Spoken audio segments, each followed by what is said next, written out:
thank you. Welcome back from Florida. Yeah, yep. Came right back to the heat. I know it. My golly, it's fantastic.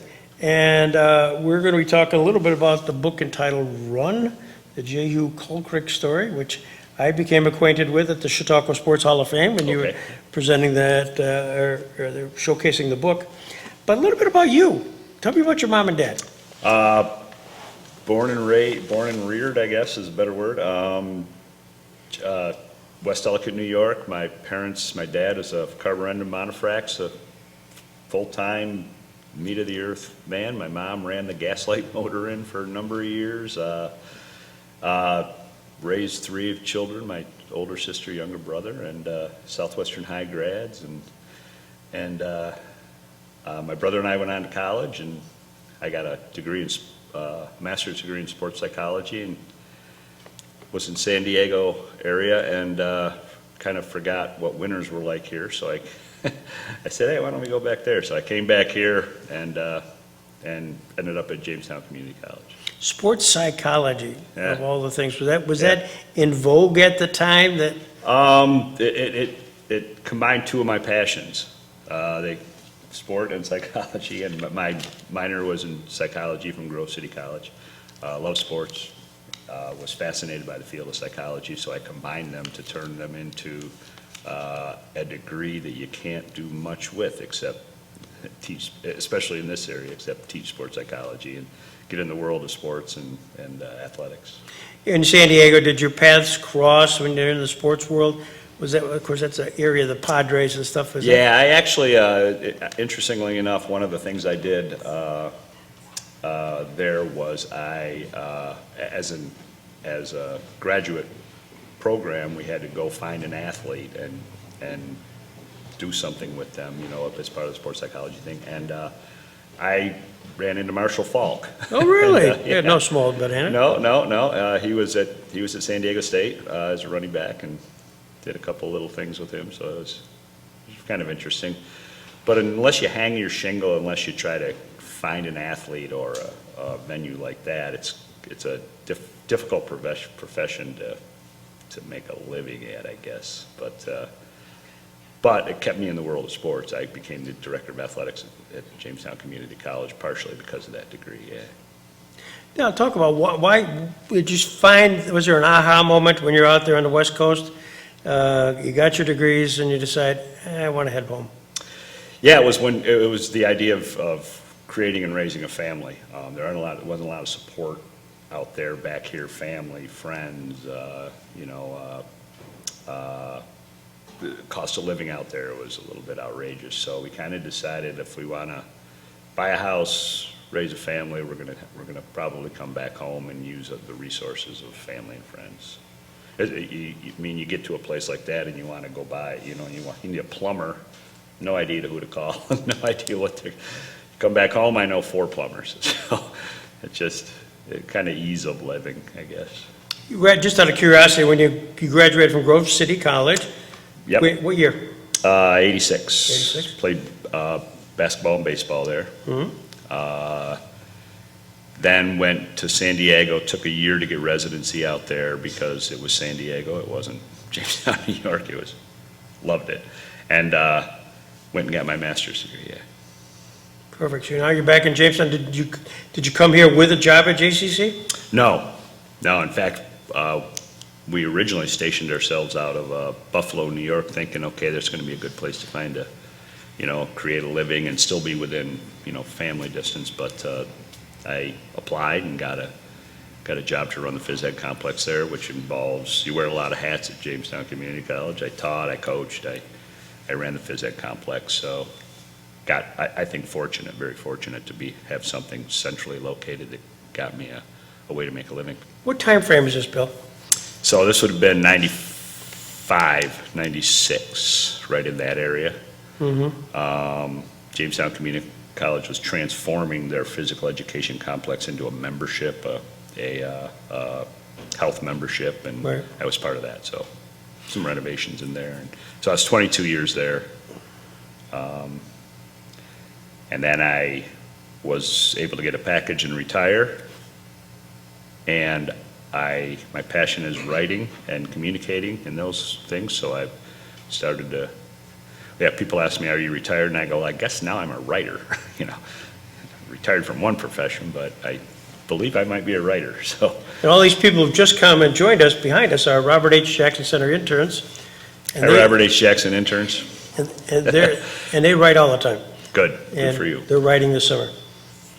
But you come back to Jamestown, and there are headlines in the paper regarding a guy in Clymer who's almost a beast, you know, named Jehuu Caulchrick. Did that capture your attention at that time? It captured everyone's attention, you know. Being in the southwestern school area, it was on the peripheral, and you know, the rumors, the innuendo, the where did he come from, this is, you know, he's all that. It's part of that's in the book, but absolutely, he was on my radar as an athlete, and the working story was always that he was older and beating up on kids, you know. Here's a 22-year-old guy playing against, you know, 8th and 9th graders. And I bought into that rhetoric until he went to Michigan State and competed at that level. And then you knew that this was the real thing. This was not just an aberration of an athlete that came in and took advantage of a situation. So Maybe it's a good time, Bill, if you could run us through Jehu's date of birth, right through how he got to Clymer, New York. sure. So 1983, born in Liberia, Monrovia. Parents weren't married. That's a pretty common thing in Liberia. Had a fairly normal existence. His grandparents were well off. His mother was a nursing student. So that's what I say, 83. In 89, or a little bit before that, his mother is she works at the Firestone Plantation in their hospitality area, golf course, catering, those type of things. She meets a man, businessman from Erie, Pennsylvania. Decides that maybe she can create a better life for her children. Comes back to the United States with him. The man marries him and starts to have the idea of building a better life for her children. Starts the paperwork, starts the arduous paperwork of getting her children back to the United States. So this is 1989. Now Jehu's 7 years old-ish. Charles Taylor does his thing, comes down the border, Civil War breaks out, the country goes into mass chaos. She can no longer even communicate with her children. There's really no way to get them out. So 2 years goes on.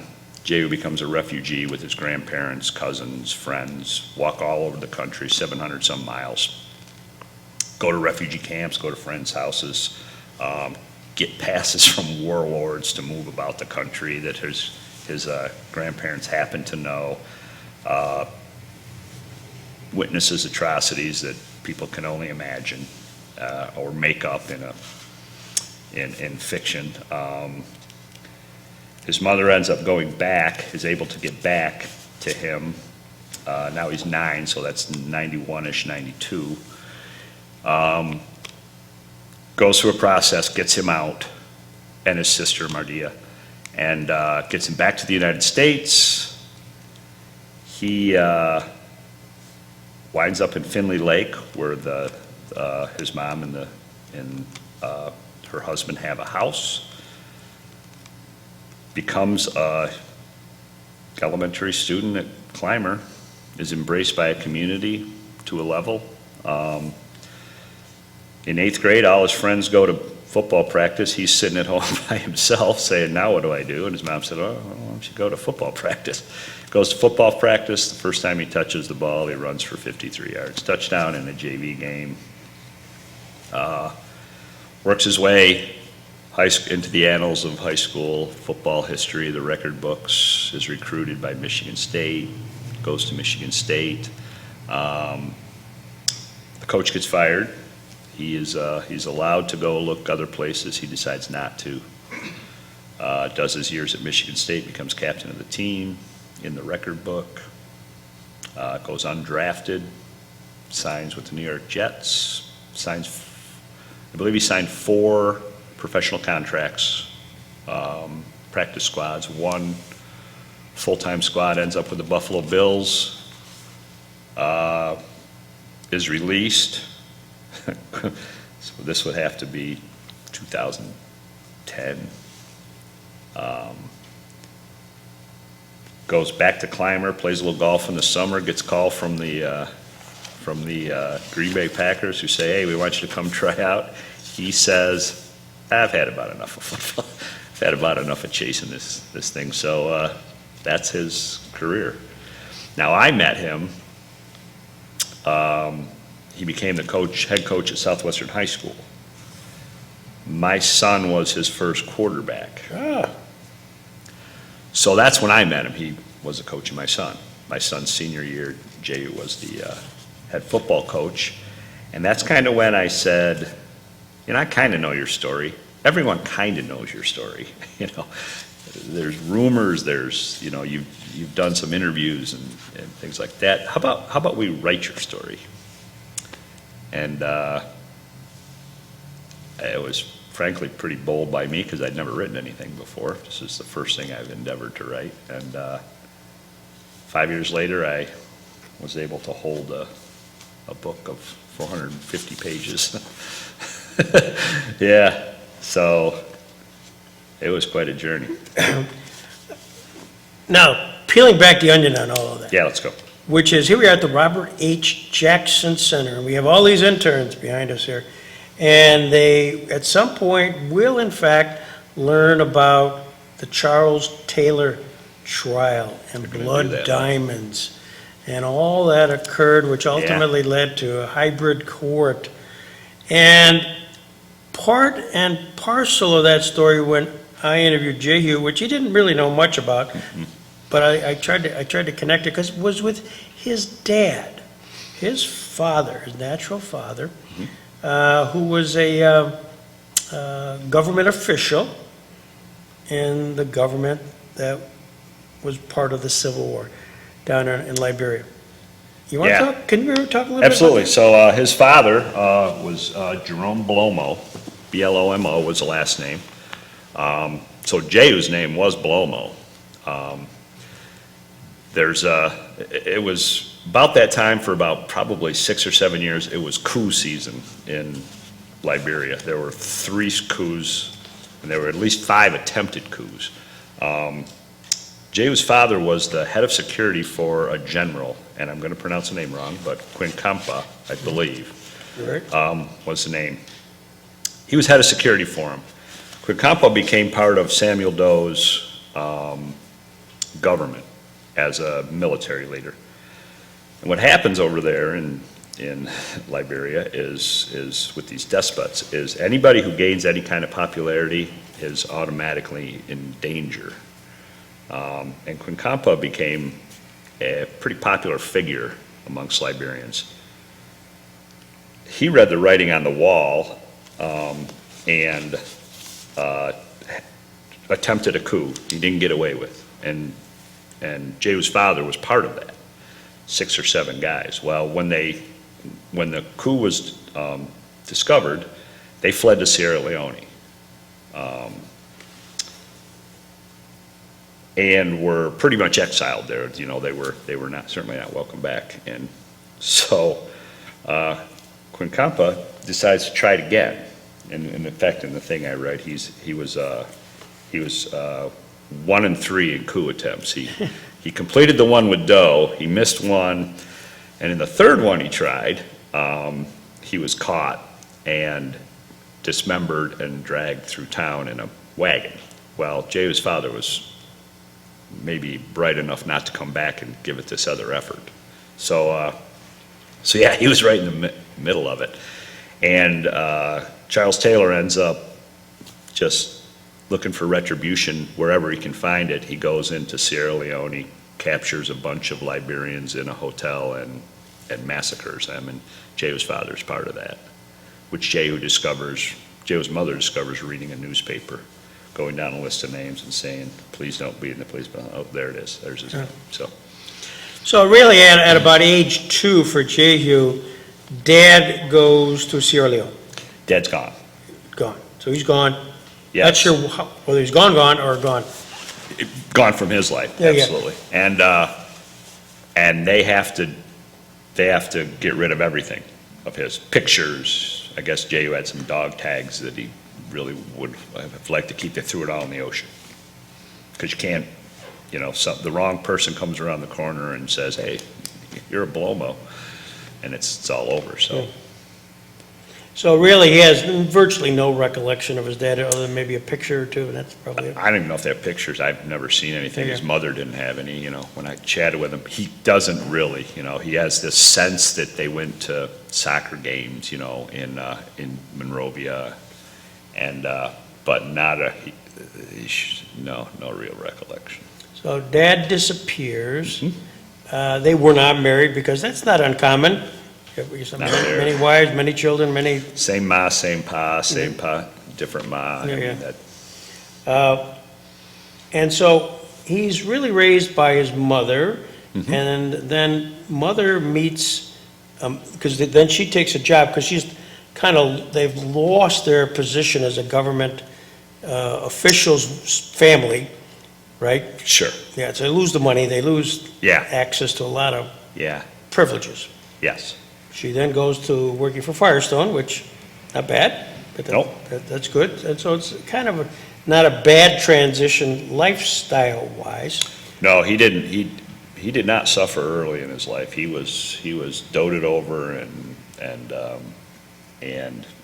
it was all women. He had his mother, and he had a nanny who taught him. Her name was Tolma, and he was the little king of the house. So yeah, he did okay when he was growing up. And then, at a certain point, she, at Firestone, meets a guy from Erie, romantically involved. Did they marry at that time, or? I don't know if they did it in Liberia, but they were married. In fact, his name for years back here was Jehuu Carr, C-A-R-R. Okay. In fact, he was known as that in school, Yeah. in newspapers and things, so. So, Mom gets married, so Mom comes here, they stay back. And they're living with Grandpa and Grandma, In Buchanan. and then they are, because it's Civil War time, they're refugees, and they're on the run. Yeah, one day they're playing soccer in the backyard, and the next day there's a tank in the front yard, and child soldiers are kicking down the front door. Time to go. Pack up. What should I pack? Whatever you can carry on your back. Yeah. And it did not necessarily, well, as refugees, it did not keep him out of harm's way. Absolutely not. I mean, it's probably maybe not worse than staying there, but at least as bad. I mean, 250,000 dead Liberians it was only a nation of 2 million, 75% of the women raped, no electricity in the country, 0. 100% of I think it's 100% of the population reliant on external food aid. I mean, the rebels just raped the country. They just burned everything that they couldn't sell. You talk about, I believe there was an incident where, in fact, Grandpa got hit. Grandpa was shot in the leg during they rounded a corner, walked into a firefight, and Grandpa gets shot in the leg, and Grandma digs a bullet out with a knife. And Jehuu actually, at least once, maybe more than once, depending on the stories, gets to the refugee camp, takes off his backpack, opens it up, there's bullets in it that had been shot and slowed down and ended up in the backpack.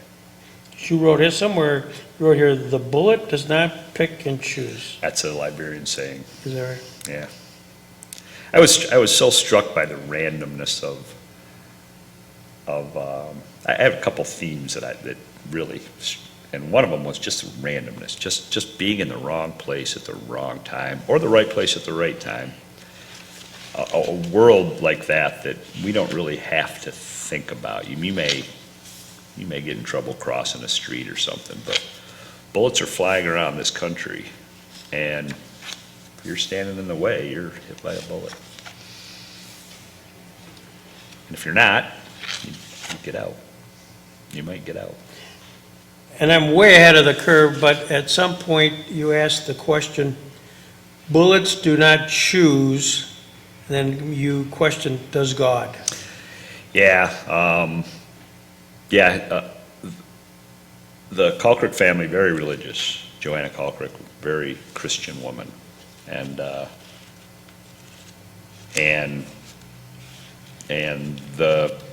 Caulchricks were extremely fortunate. They threaded a needle that is improbable when you look at all the factors that could have gone. For instance, if Bonita had stayed, if the mom had stayed for those 2 years during Civil War while they're walking around, absolutely she would have been raped. Yeah. Or brought into a rebel camp to serve. If Jehuu was 10 and not 7, he is absolutely recruited and handed an AK-47. If Mardia is 12, I mean, it's just an interesting, just the terrifying randomness of living and dying, in my opinion, was. And someone set up this world where that happens. Yeah. You know, Charles Taylor is responsible for setting up a world where you round the wrong corner, you don't round the wrong corner, you're 10 instead of 9, you're just, it fascinated me. His life arc, Jehu's, his mother does go back, gets them out, gets papers, probably because they're married and the children, there's a U.S. Council would permit that. Yep. Yeah. And then they come to Finley Lake, which is not too far. For those who are not from around here, Clymer and Finley Lake are describe it. They're across the road from each other. I think they're a couple miles. I went out to do some research for our drove around Clymer campus and went to Finley Lake, and you don't see many houses on the drive between Clymer and Finley Lake, but Finley Lake is basically a little resort town, right on a little lake, right next to ski slopes and golf courses, and Joe grew up just down the road from the lake. Yeah. And to wind up there, I mean, you don't get much more bucolic, you don't get much more rural farms. In fact, the school has a rule about where you put your horses if you happen to ride a horse or a tractor to school. So you've now taken a kid from a big city. I mean, Monrovia, big bustling third world city. You take a kid and you plop them down right there. Did he have a recollections of whether there was, because he's black, and Clymer, which is very white, did he ever feel any sense of discrimination or? You know what, in our interviews, he really shied away from calling that out, and eventually I got him to open up a little bit. There was absolutely some of it. Him being an athlete was huge, right? I could, hey, we need you to run for, and Clymer, a very athletic town, a very prideful athletic town. Hey, we need you to run for 200 yards this week, come on over and have dinner. But he did say, one of his quotes is, I'll come and watch you on Saturday, but you're not dating my daughter. And so there was some of it. Now, was it shouting at, and was it shouting at him? Was it that overt? No.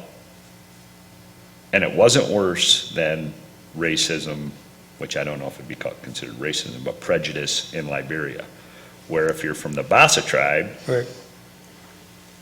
and you're from the Kron tribe, and you have a gun and you don't, so for him it was probably pretty innocuous. It was probably pretty. Whatever. Well, he certainly was the football star and climber, but also Western New York. Absolutely. There's no question. I was, Jamestown area, and you read about him all the time. You go, who is this guy? Yeah. Because he's bigger than, I don't say most, bigger than all. Yes. He's just bigger and a fullback, and I'm sure he was also a linebacker too, wasn't he? Was it deep? Yeah, linebacker, kicker, Kicker too. did everything he could. Yeah. Did everything they wanted him to do. And I do write in the book, he was bigger, just had bigger, he was bigger ball, just big kid, but he was fast. You can be big, as, there are big running backs, big people around here, but if you're not that fast, you don't go to Michigan State. You surely don't get a full ride to Michigan State if you're not the fastest. Right.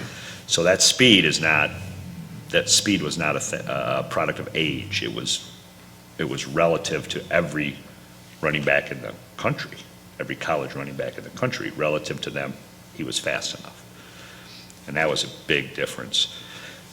The thing about going to climber is, if he goes to Jamestown or he goes to Erie Cathedral Prep or he goes to, anywhere with a soccer program, play soccer. Yeah.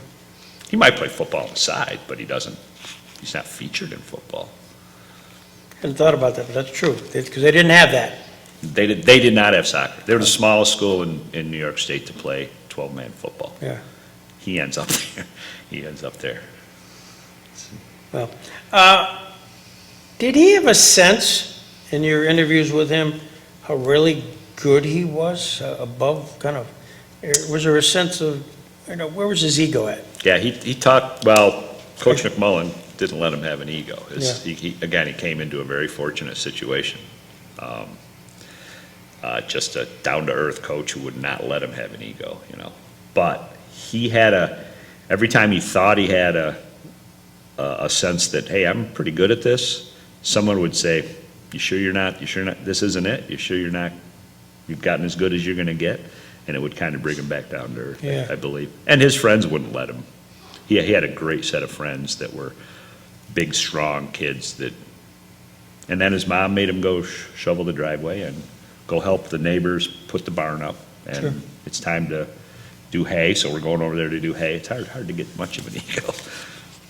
In the, it's the dedication, there is you talk about Coach Mack, and this was written by His Mike son, McMillan. his son wrote it. His son wrote it. That's his son? Yeah, Jehuu wanted his son to speak And about a certain situation, which is funny, about whether he could, after he scored one of his many touchdowns, kind of demonstrate.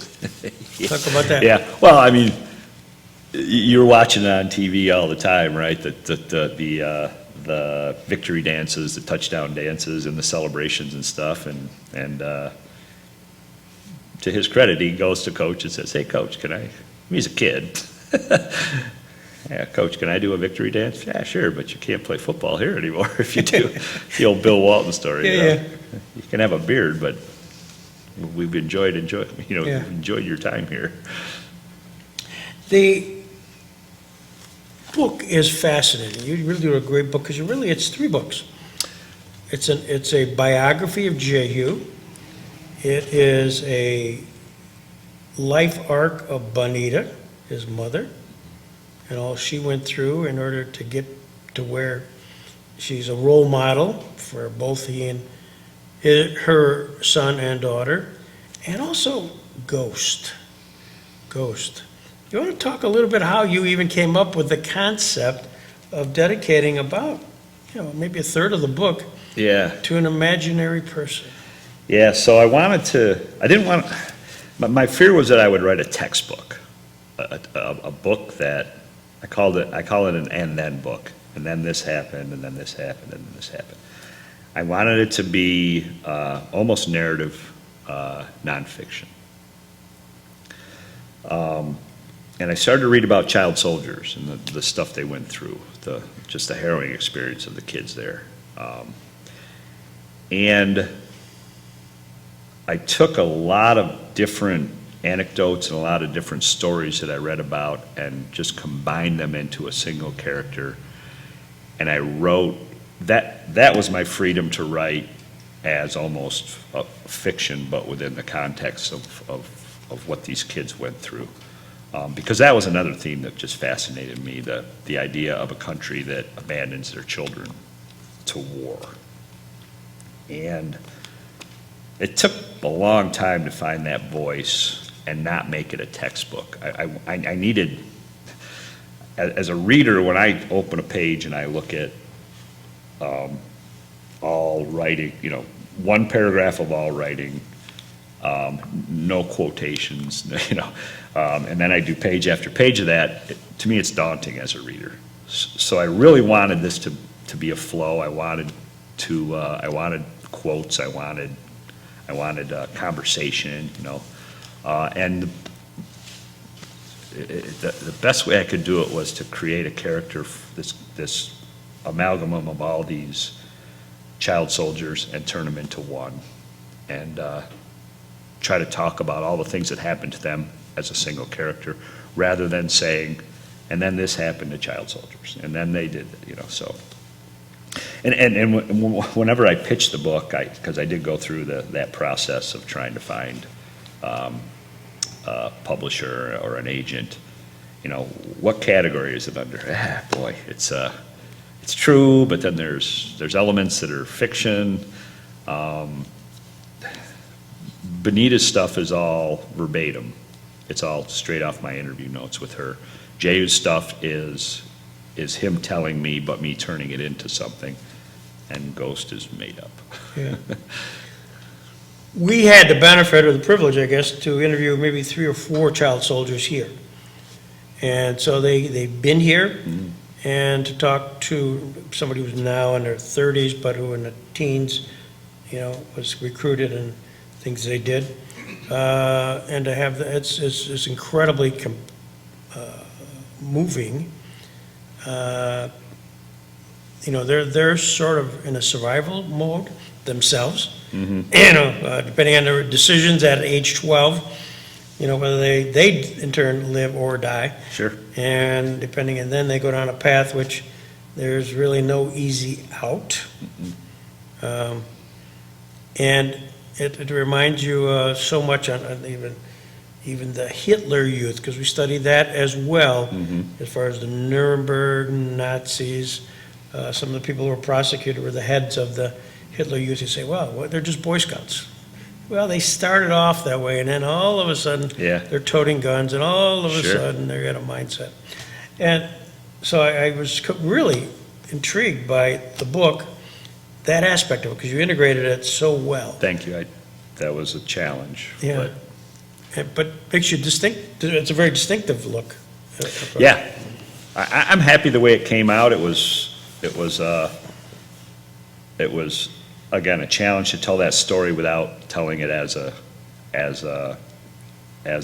textbook type thing. Here's what happened to them.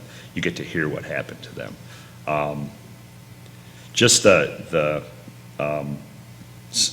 of the quotes in here from adults that say child soldiers are the best weapons because they have no inhibitions. We can fill them full of heroin. We can point them in the right direction, and they're expendable. The idea that children are expendable to me is terrifying and it's unbelievable to me. And the people that they fought said that they were the most ferocious combatants. They're not working with any moral compass there at all. No. And whatever they may have had, you can certainly take away from them through training, through drugs, through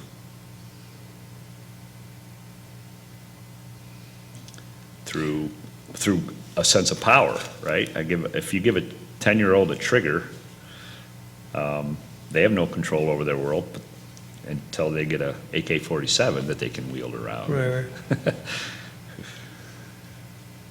Were you inspired to have that 3-part approach? That someday you wake up and say, aha, I'm going to introduce something that nobody else has ever introduced? Yes, it came to me as a here. When I write, things come in a week of, or days of these flashes of, oh, I can weave it this way and it might work, and then it's grinding, and then it's weave it this way. For you writers, believe me, the inspiration, it'll hit you. Don't let up when it does, because it doesn't stick around. It'll come back, but it may not stick around. Yeah, like you said, finding the voice took me 3 years to find a voice.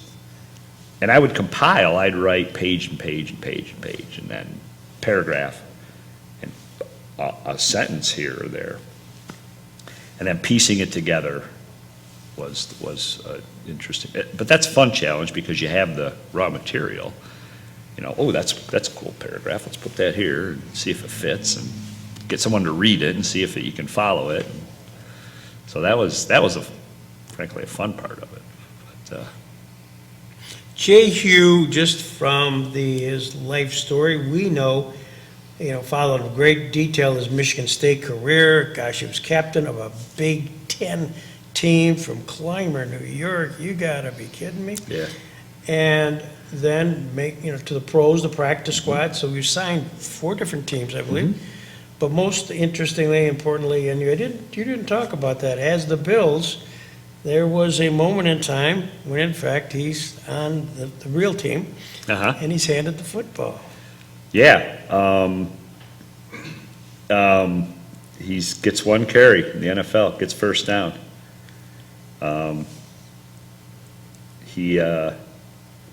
He's on the sideline messing around because he doesn't get in the game much, and someone calls his package.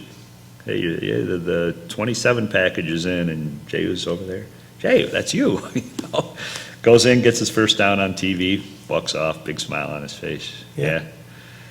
Yeah, a little moment in the sun for somebody kid from Clymer. Yeah, but actually he returned kicks that year. He led the league in kick return average. Oh, no kidding. Well, it's because he caught 2 kicks that they kicked short.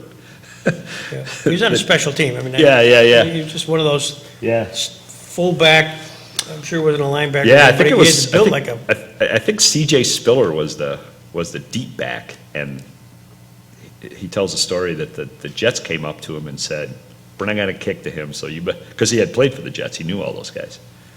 We're not going to kick to that speed back, so you better get ready to catch one." He catches one, goes for like 15 yards. He leads the league in 1 return, 15-yard, leads the league in average return yards. So, but just his pro career is interesting. You do learn that that there are a lot of politics in it. Mm-hmm. There really are. I mean, if I'm a GM and I draft a player, they better get on the field, or I'm not going to be a GM very long. After his days were done and he decided, I've had it, I'd rather play golf. Kind of bring us up, if you know, up to now. I don't have a sense of that. My story ends, well, it skips. It finishes him in football, and then it goes to there's a epilogue that just talks about him coaching on a football field, and that he's going through these things. And I think my last line of the book is, which is, it's trouble, but it's football trouble. It's not Right. real. It's not real trouble. Yeah. We're down 21-7, and it looks bad, but it's not bad. Yeah. So it does end with him coaching my son. But I had seen him around. Actually, he worked with a group that came to JCC, and STEM. He worked with the STEM group. Came to JCC. I saw him there. Talked to him. So he has done a lot of communication stuff. That's what he's doing now. He's an outreach director. He goes and gives inspirational speeches, and very good speaker. Very well spoken. You sat down and chatted with him. I was on promoting the book. He was the guest host on a Detroit morning radio station, and I called in, and we did a little thing on the radio station. So he's still very, very prominent in the Detroit, East Lansing area, Sure, for sure. sure.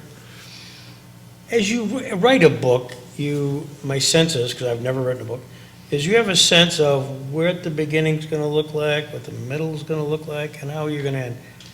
No, You- I didn't. You did not? I did not. Yeah. I've rewrote the beginning of this book as many times as I can remember, as many iterations of it. Eventually, you have to stop, though. Eventually, you have to say, there's the book. Now, I would have written this thing forever, but I had a friend who finally said, enough. Put the end on it and start the next piece, which is editing, which is typesetting, which is graphic designing, which is, so I didn't really. I think I knew what Jehuu was born. Jehuu coaches my son, and then what comes in between. It jumps around a little bit.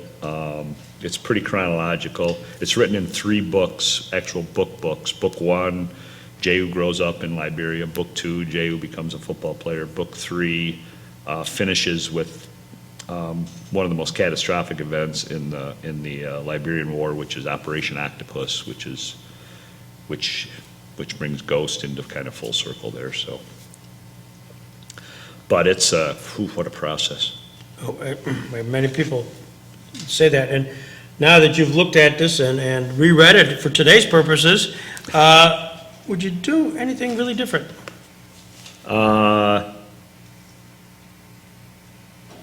Great question. I can't imagine this coming out as a different. At the risk of, I'm very impressed with myself. I never thought that this could be a thing. I wrote 110,000 words. Obviously, I wrote 210,000 words. It became 110,000 words. When this book came in the mail, my author copy, and it was 458 pages, I went, you gotta be kidding me. I don't know that many words to put in any kind of string that would make you 450 Right, pages. But now that I'm reading it again, I'm going, oh, I guess there's enough material for 450 pages here. Years of research. I may have gone more in depth, gotten in front of more of people that he knew, which I didn't really. I kind of relied on his narrative to drive it. Scott Kinberg, big help. He and I sat down and talked about his high school career. But I don't know if I'd do anything different. Did either Jehuu or Bonita read this and comment on it? They both tracked it. Like, I would send them sections and say, is this good? Is this okay? Now, have they read it front to back? I don't know. I haven't. Jehu's moved on to other things. Bonita's moved on to other things. I contact Jehuu every now and then to see if there's, but they approved, I guess, approved everything. There isn't anything that should be a surprise to them. Yeah. It's more of a autobiography through the eyes of Jehuu. Yeah. In fact, at one point he goes, "Hey, Ghost is starting to sound a little more interesting than I am." Well, that's a good question. I mean, except for the circumstances, time circumstances. He's 7. Mom's back now, married, and having an opportunity to get the 2. You're right, as you mentioned, 2 years hence, his life changes dramatically. Does he reflect on that? He does not, and only in that I think he blocked out a lot of his Liberia stuff. I really do. The snippets he remembers are Grandpa getting shot, Joseph getting shot. His cousin got shot in his house, sitting right next to him. Had to leave him in the house for about a week because there were too many soldiers around to bury him. He remembers. He doesn't remember the embassy much. Getting out of there. He remembers the first thing he did when he landed in JFK was throw up because he had too many hard-boiled eggs. He couldn't believe there was an abundance of food. And then they're through these snippets that you try to piece together everything that he did. He remembers himself changing, that he became a little more dull, things became more arduous. But I don't know, when you're 70, you know that this is walking every day is harder than when you were, I guess maybe you do, but you don't, in the overall scope of things, I don't think you know that your life is hard. It's your life. Today, we're walking. Today, we're not walking, you know. That's what my life has become. What are you doing these days? Writing another book, doing my WJTN essays, which I'm enjoying. Going to build a little online store that'll sell those essays as downloadable. Just reading this book. I mentioned this. Reading this book to a friend who struggles to read, who wants it as an audiobook. So I'm going to read it, rediscover it, and turn that into an audiobook. And I'm writing this as a screenplay. No, fantastic. Well, I've been told a lot of times, well, what a movie that would make, and I'm like, well, yeah, but I don't know that process any more than I knew what writing a book was. So I'm trying to turn it into at least the shell of a screenplay, and I think it would be very interesting. Yeah. But I'm a little biased. The real fans are right behind me here. You guys, anybody have any questions of Mr. Bill Burk? Find something you want to write. I write for the Villager magazine, which is a weekly magazine. I get a topic that I like to write, and I put 700 words together, and it's when it becomes a deadline, I'm not going to do it anymore. Right now, it's something I enjoy writing. Yeah. I think I re-edited the first probably 15, 20 pages because let's start at the beginning, and I'm going to edit the entire thing this time. 15 pages later, I've rewritten that thing from scratch, and I had never got to page 16, the other stuff. I mean, a million years ago, I wrote a thesis to finish my master's degree. That was, I do not do technical writing. I don't like it. You don't get to use your adjectives or your adverbs for that matter. But, yeah, it was, and again, I'm a sports psych major who happens to, I think, have a little bit of an ear for what sounds good, I think. I don't know. It sounds good to me now when I reread it, but I don't have I keep getting these things become an MFA. I'm like, I don't want it. I just want to write. So. By the way, do you have Professor Howard at? He's my advisor. He's speaking this week at Chautauqua. He is next week. Well, next week, yeah, whatever. Today's Friday, but No. starting Monday through Friday, and I think, Kristen, I think it's 9:15. It's the Rhodes Scholar Program. So if you're up on the grounds and you have like from 9 to 10, stop in, say hello. They'll be on the grounds. Joy? When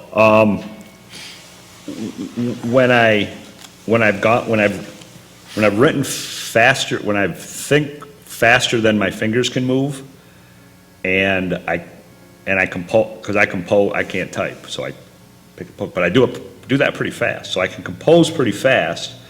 But when my fingers can't keep up with what I want to get on the paper, and then I look at it again and say, that's pretty good, and it starts with a good sentence, and then maybe string them together to make a good paragraph. My joy is going back and reading and saying, can't believe I wrote that. I'm not that good, it's in reading, it's called the fictive dream. You go away from the words. They don't become words, they become a story in your head. Same thing with writing for me. When it gets down on the paper in a form, it always has to be edited. But when I get down and I read it and I go, oh, wow, like who wrote that? And it turns out to be me. I get a lot of joy out of that. I get a lot of satisfaction out of that. And then you write it and you go, that was me? Oh my God, was I awake when I wrote it? Was I drunk? I mean, who wrote this? And then you got to go back and fix it, so.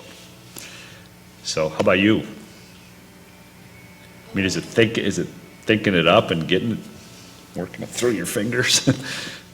Yeah, one of the themes I have is that, in the book, is that these guys had a chance to be really great men and women, but really great leaders, and they blew it.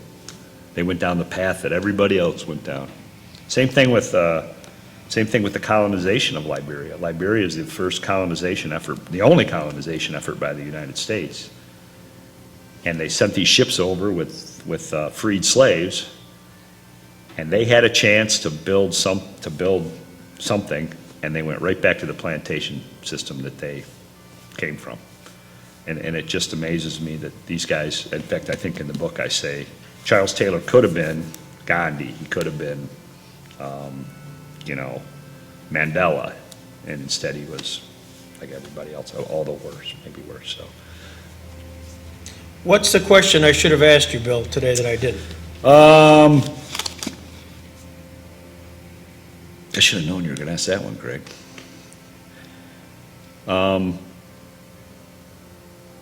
I think you did a great job. Can I say that? That's too gratuitous.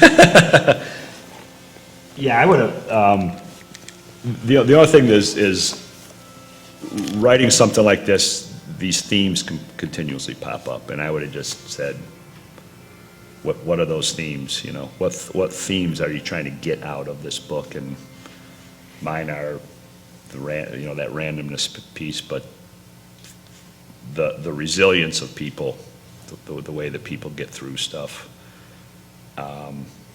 is just amazing to me. The Caulchrick family, pretty resilient bunch of people, and fortunate. Yeah. Well, you've captured a life and a time and of one entity, the Caulchrick family, and done it so well to capture it. And the nice part, it's living history here. Yeah, I mean, everybody's got a story, but you captured theirs and did it very well. thank you very much. I appreciate that. Thank you. Thank you. Appreciate it, Bill. Great, thanks. Thanks, everybody. Thank you. Thanks, guys. I know you had to be here, but thanks for coming anyway.